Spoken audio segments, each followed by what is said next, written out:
பக்தி அதிலும் உன்னை காணலாம்.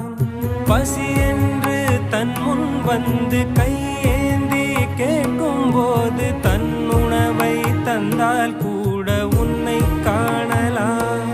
உன்னை காண பல கோடி இங்கு வாரி இறைக்கிறார்கள். எளிதாக உன்னை சேர இங்கு யாரு நினைக்கிறார்கள். அலங்காரம் அதில் நீ இல்லை, அகங்கார மனதில் இல்லை. துளி கள்ளம் கபடம் கலந்திடாத அன்பில் இருக்கிறாய். உணர்ந்தே